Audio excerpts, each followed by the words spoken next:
Allara was a girl of few words, but her feet had a language all their own. While other children played tag or sat in circles sharing secrets, Allara could always be found with a scuffed soccer ball at her toes. To her, the rhythmic thump-thump of the ball against the ground was the most beautiful music in the world.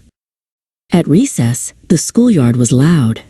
A boy named Hugo often stood by the goalposts with his friends. "Hey, Allara," he shouted one afternoon, his voice booming over the playground.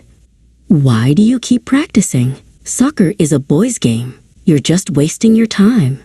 The other children giggled, their whispers swirling like dry leaves in the wind. Allara didn't argue. She didn't shout back. But as she walked home that day, the weight of Hugo's words felt heavier than her backpack. She wondered if the noise of the doubters was right. Maybe she wasn't meant to be out there on the grass with the team. She looked down at her dusty sneakers and sighed.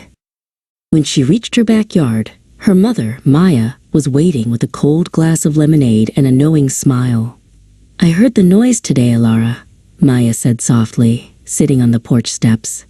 "But remember, the loudest voices aren't always the ones telling the truth. Your feet know what to do.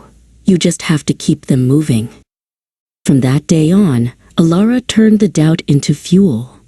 Every afternoon, while the sun dipped low, she set up orange cones in the grass. Thump, tap, thump. She dribbled through them until her legs ached. She practiced her footwork until the movements felt as natural as breathing. The backyard became her stadium, and the trees were her only crowd. One Tuesday, a sudden rainstorm turned the backyard into a sea of slippery mud. Maya watched from the kitchen window, worried Allara would come inside. Instead, she saw her daughter sliding through the muck to save a goal. Maya grabbed an umbrella and walked out. "Consistency is the key, Allara," she cheered, shielding her daughter for a brief rest. "Rain or shine, you are becoming a player." The morning of the school team selection arrived, crisp and bright. Allara tied her laces so tightly, they felt like part of her skin. Her stomach felt like it was full of fluttering dragonflies.